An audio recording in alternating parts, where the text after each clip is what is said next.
Bonjour à toutes et à tous, bienvenue sur Val Info pour l'entretien. Pendant une vingtaine de minutes, je reçois une personnalité liée au domaine de la culture, des médias ou de la politique. Mon invité aujourd'hui est le journaliste Romain Verlet. Bonjour. Bonjour Valentin, merci de m'accueillir.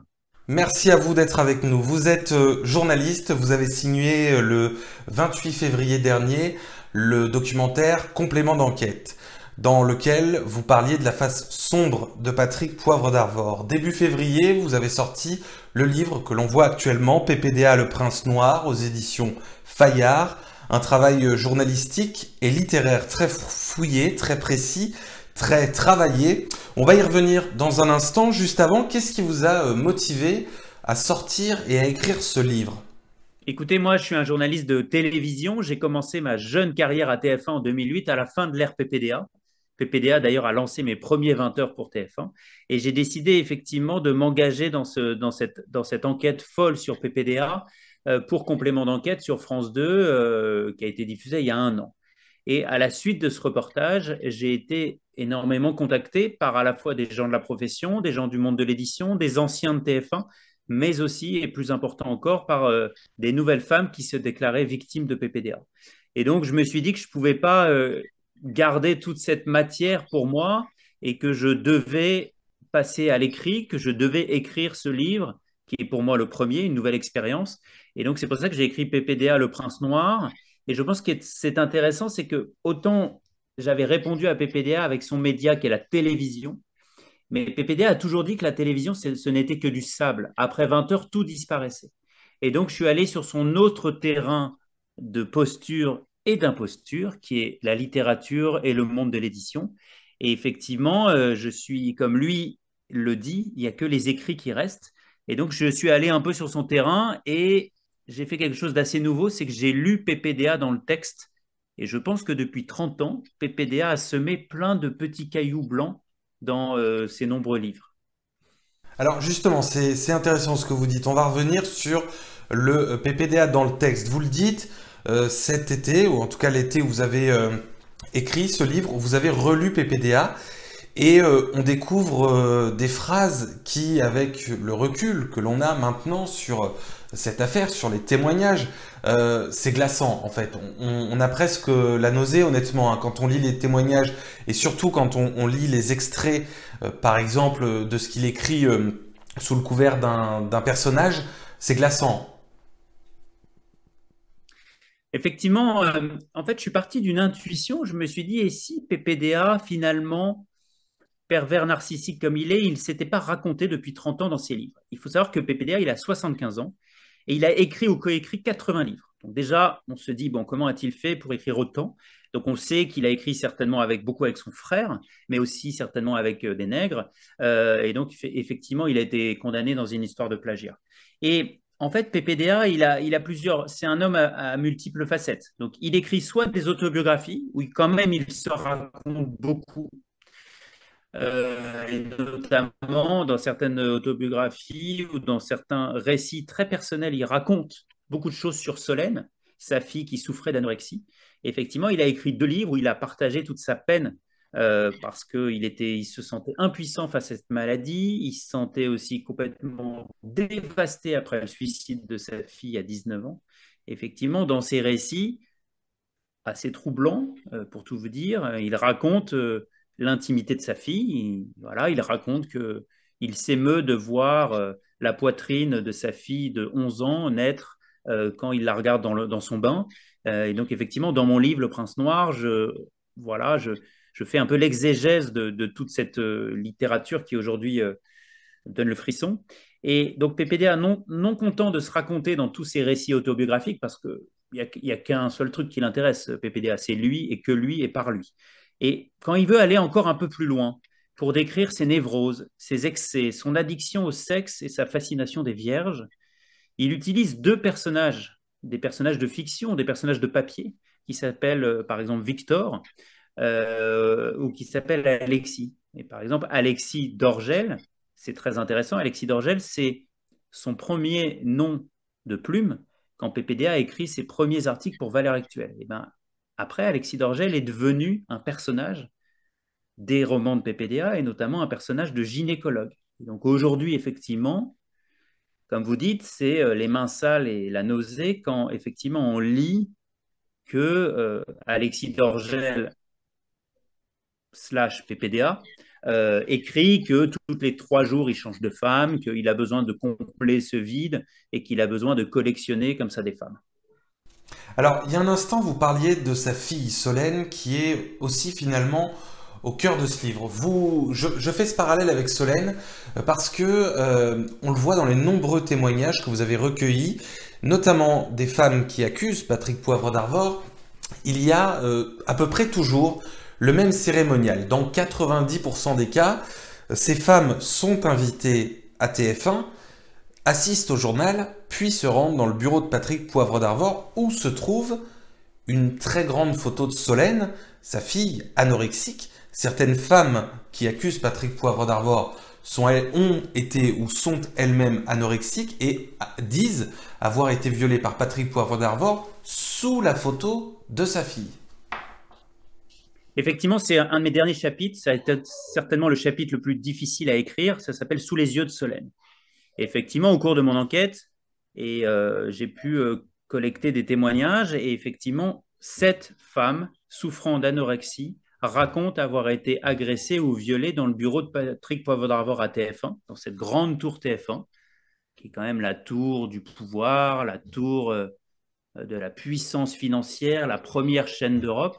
Et on découvre aujourd'hui qu'effectivement, ce cérémonial était absolument glaçant et vertigineux, et notamment à l'encontre de jeunes femmes souffrant d'anorexie. C'est-à-dire que PPDA s'est drapé dans une espèce de cape d'impunité, de père endeuillé. Ça, on ne peut pas lui enlever. On ne peut pas lui enlever la peine immense du suicide de sa fille Solène quand elle avait 19 ans sous les rames d'un métro alors qu'elle allait partir en week-end avec son papa.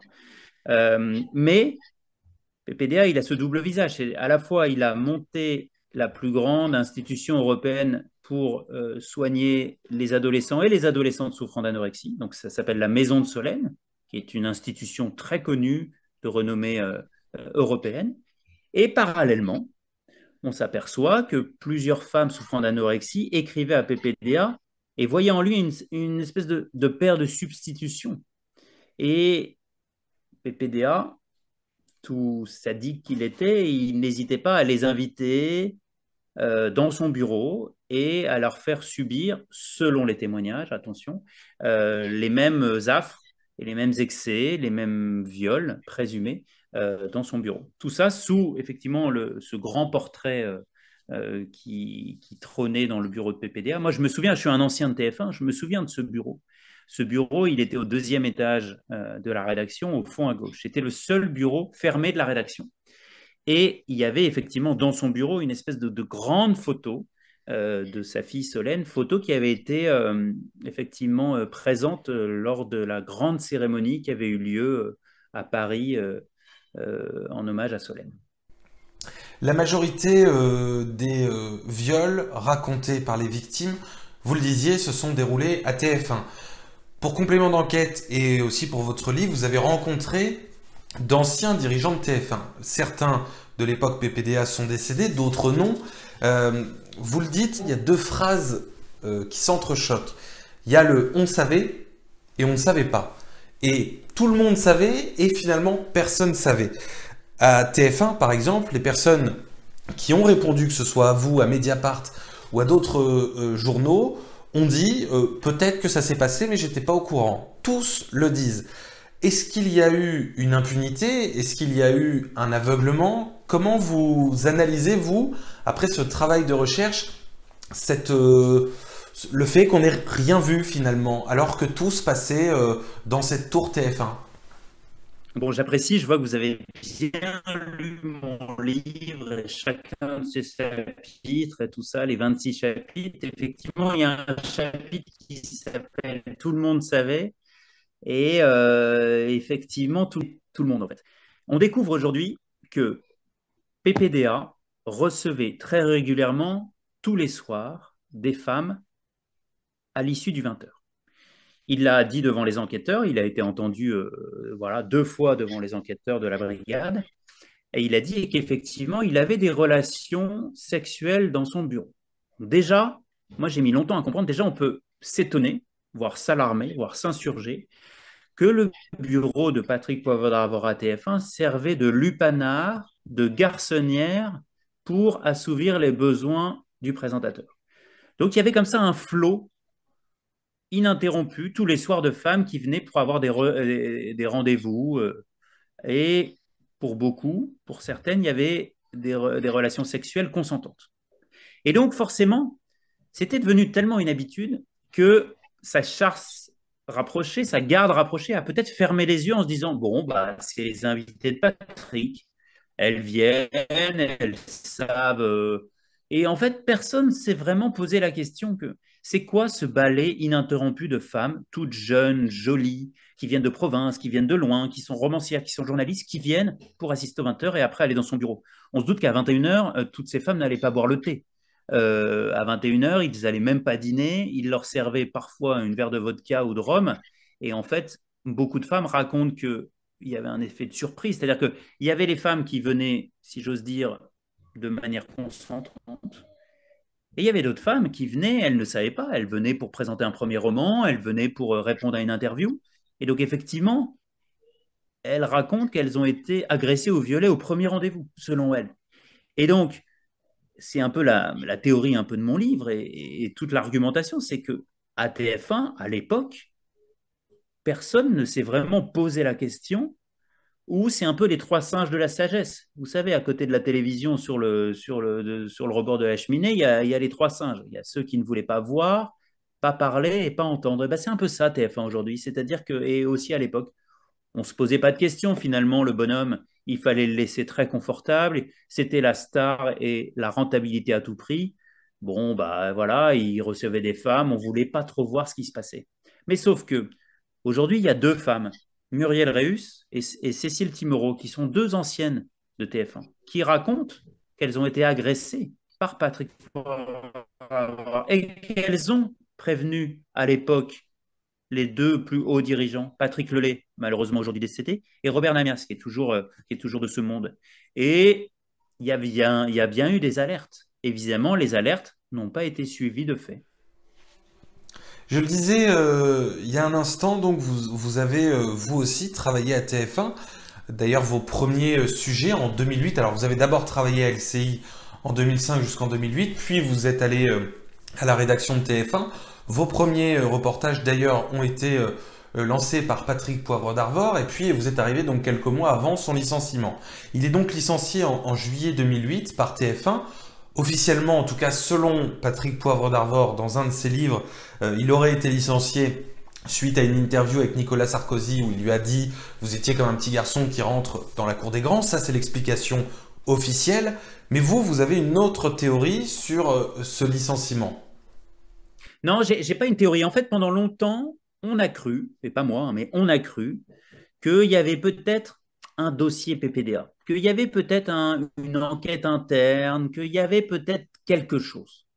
Et donc, effectivement, est-ce que à l'époque, en 2008, TF1 a voulu, comme ça, licencier Manu Militari, comme ça, en 3 jours PPDA, parce que il y a une affaire d'ordre sexuel allait exploser. Donc, on a cru un temps ça. Moi, j'ai eu des anciens de téléphone qui m'ont dit oui, il y a eu une espèce d'enquête interne qui est jamais sortie.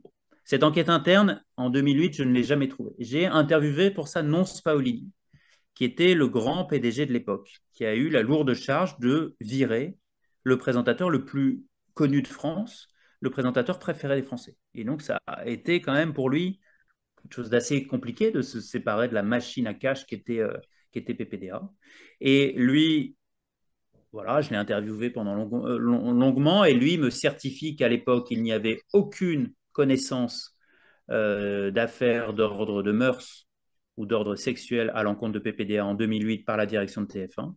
Et lui, non, Paolini, me garantit que si la direction de TF1 avait été au courant de comportements inappropriés, et je pèse mes mots, de Patrick Poivre à l'encontre de salariés de TF1 ou de visiteuses du 20h, évidemment, toutes les sanctions les plus dures auraient été prises, dont le licenciement.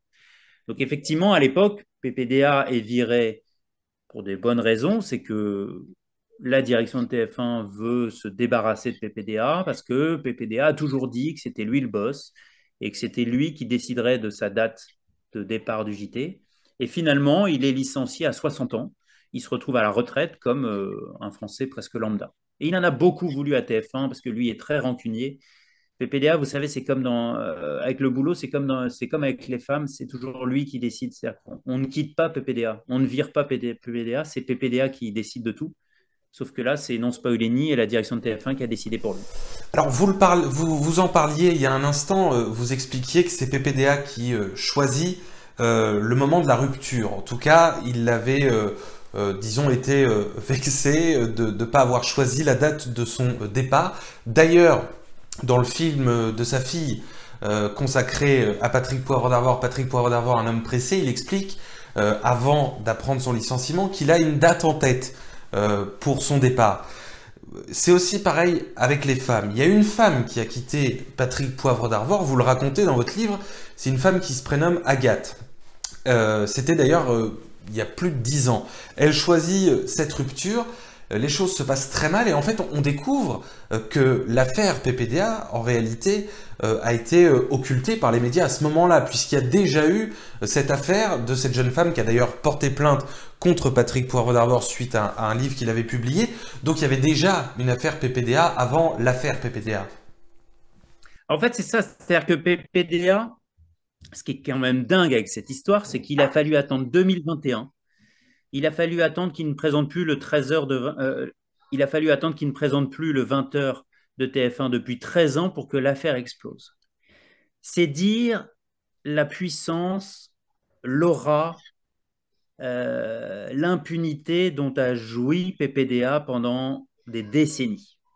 Ce personnage, il faut bien se remettre. Vous êtes encore jeune, vous avez que 24 ans, mais je suis un peu plus vieux que vous. Mais ce personnage, il a régné sur la télévision, sur les médias, sur l'édition, sur la France pendant 30 ans. C'est-à-dire qu'aujourd'hui, il n'y a plus de stars comme ça, de stars de la télé. C'est-à-dire qu'il n'y a plus personne. C'est-à-dire que Gilles Boulot, que je connais bien, avec qui j'ai travaillé, ça fait 10 ans qu'il présente le 20h de TF1. C'est pas une star. PPDA est la dernière grande star de la télévision. Et vous imaginez le courage qu'il a fallu pour ces femmes pour aller à l'encontre de l'icône du journalisme. Et donc, ce qui est très intéressant, c'est ce que je raconte dans mon livre Le Prince Noir, c'est qu'il y a déjà eu des affaires PPDA. Il y a eu l'affaire Castro. C'est-à-dire que vous qui êtes jeune journaliste, ou tous les jeunes journalistes qui nous écoutent, c'est-à-dire qu'il a fait un bidonnage, il a fait une fausse interview. C'est-à-dire que moi, si j'avais été TF1 ou vous dans votre radio ou dans votre journal, on aurait été viré, on aurait perdu notre carte de presse. Eh bien non, PPDA, non seulement il truque une interview devant 10 millions de personnes et on le laisse tranquille.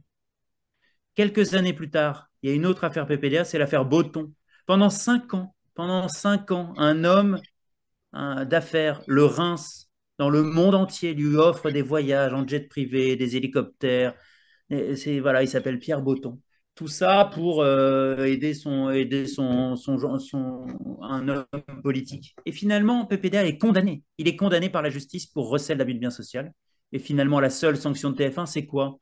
C'est pas de le licencier, c'est juste de le supprimer de l'antenne, de le privé de 20 heures pendant 3 mois, comme s'il a fait une petite bêtise. Et c'est dramatique. Et donc, effectivement, tout à l'heure, vous en parliez. Une autre affaire, c'est l'affaire Agathe Borne.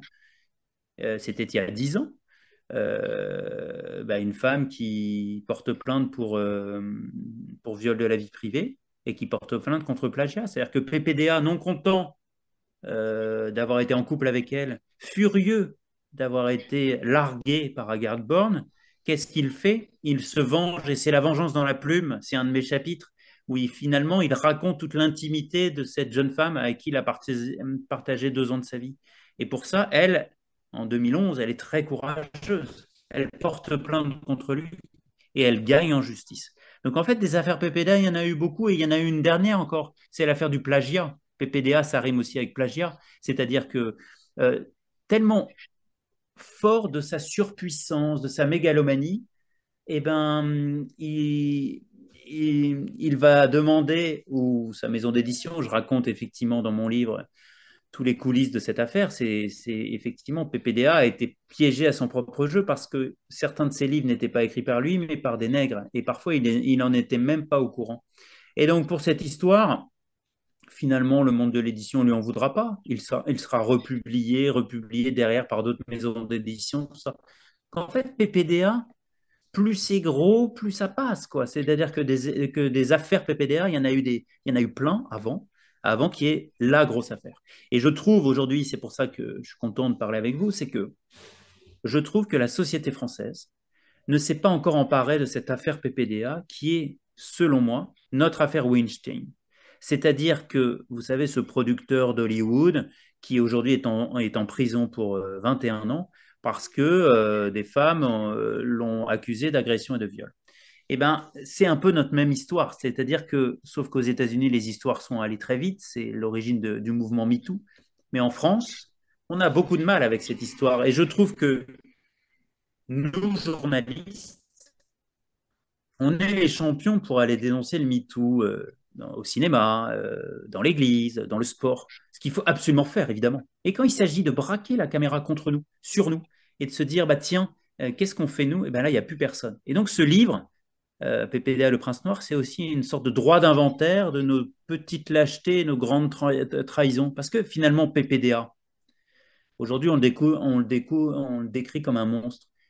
Mais ce monstre, quelque part, on l'a aussi nourri, alimenté pendant des années, on l'a laissé faire. Et quand je dis nous, c'est nous, les anciens de TF1, le petit microcosme parisien, le monde de l'édition, mais c'est aussi un peu vous, les téléspectateurs, vous, les lecteurs de ces romans, soi-disant à l'eau de rose. Donc voilà, on a tous une petite part, peut-être pas de responsabilité, mais un peu de culpabilité dans cette histoire PPDA. Pendant toute votre enquête, que ce soit d'ailleurs pour complément d'enquête ou pour ce livre, vous avez tenté de joindre Patrick Poivre d'Arvor à plusieurs reprises. D'abord pour le documentaire de complément d'enquête, puis pour ce livre. Vous avez tenté un peu tous les moyens, même par l'écriture, parce que finalement aussi l'une des marques de fabrique de Patrick Poivre d'Arvor, c'était de répondre au courrier de tout le monde avec une écriture manuscrite. Et vous avez vous-même pris votre plume pour lui proposer une interview. Il l'a refusé. Aujourd'hui, est-ce que vous savez s'il compte donner peut-être une suite judiciaire? On connaît déjà la suite judiciaire pour l'affaire. Il a attaqué une dizaine de femmes en diffamation. Le procès va se tenir cet été. Vous, est-ce que vous avez une connaissance de la suite judiciaire qu'il voudrait donner? Est-ce qu'il compte vous attaquer? Est-ce que pour l'instant vous n'avez pas été attaqué? Et est-ce que vous espérez tout de même un jour son témoignage? Euh, Écoutez, c'est vrai que à la suite de mon documentaire sur France 2 pour complément d'enquête, PPDA n'a pas porté plainte. Donc, à croire que le documentaire était sérieux, étayé et très solide. Là, le livre PPDA Le Prince Noir est sorti aux éditions Fayard le 8 février, donc il y a presque un mois. Et pour le moment, pas de lettre d'avocat, donc pas de nouvelle bonne nouvelle. Et c'est vrai que depuis un an et demi, je travaille sur PPDA sans jamais lui avoir parlé. Donc c'est un portrait à charge et à décharge sur l'ex-icône de la télévision. Et comme vous disiez, j'aurais tout essayé. Je suis passé évidemment par les canaux officiels de demande auprès de ses avocats. Et effectivement, j'ai pris la plume parce que PPDA se faisait un malin plaisir à répondre à tous ces téléspectatrices et téléspectateurs qui lui écrivaient. Et moi, je me souviens quand j'étais à TF1, tous les jours, il y avait un espèce d'énorme sac de courrier qui était déposé sur son bureau. Et il prenait des heures et des heures à répondre, ce qui rendait folle sa rédactrice en chef de l'époque. Voilà, Geneviève Gallet qui m'en a parlé, qui trouvait qu'il passait trop de temps à répondre à ses fans. Mais finalement, dans ses fans, il y avait aussi beaucoup de femmes. Euh, donc effectivement, PPDA aujourd'hui, il s'est exprimé il y a 2 ans. C'était sa dernière télé, une télé catastrophique. C'était chez Yann Barthès dans l'émission Quotidien. Et en fait, cette interview a été un vrai pivot dans l'affaire, c'est-à-dire que Quotidien, TMC et finalement le groupe TF1 a joué à son corps défendant un rôle d'accélérateur dans cette affaire PPDA parce que après Quotidien, il y a 2 fois plus de femmes qui sont allées témoigner et qui sont allés porter plainte contre PPDA. Et donc, effectivement, aujourd'hui, PPDA, d'un point de vue médiatique, il se tait, il se terre. Par contre, d'un point de vue judiciaire, il est très offensif. C'est-à-dire qu'une journée avant la diffusion de mon complément d'enquête, il a porté plainte contre 16 femmes pour dénonciation calomnieuse, pour dire que ces femmes étaient des fausses victimes, que ces femmes mentaient et qu'elles étaient agies que par l'amour de l'argent, de la notoriété et de l'uniforme. Il a porté plainte aussi contre Le Parisien, contre mes confrères du Parisien qui ont sorti l'affaire avec Florence Porcel. Et donc, il est quand même, il est encore là, quoi. C'est-à-dire que d'un point de vue médiatique, il est complètement démonétisé aujourd'hui, d'un point de vue relations publiques aussi, mais il se bat. Je rappelle donc que à ce jour, 23 femmes ont porté plainte, dont 12 pour viol. Je rappelle aussi que Patrick Poivre d'Arvor nie toutes les accusations qui sont portées contre lui. Merci Romain Verlet d'avoir été avec nous. Merci Valentin, merci de m'avoir donné la parole. J'étais ravi de témoigner sur votre antenne.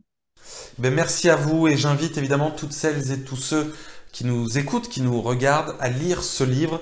Donc PPDA, Le Prince Noir, c'est aux éditions Fayard, en vente évidemment dans les points de vente habituels, comme il est coutume de le dire, ou sur Internet, bien évidemment. C'est la fin de cette émission. Merci à vous de nous avoir suivis. Vous pouvez nous suivre bien sûr sur les réseaux sociaux qui s'affichent actuellement. À très vite sur Valinfo.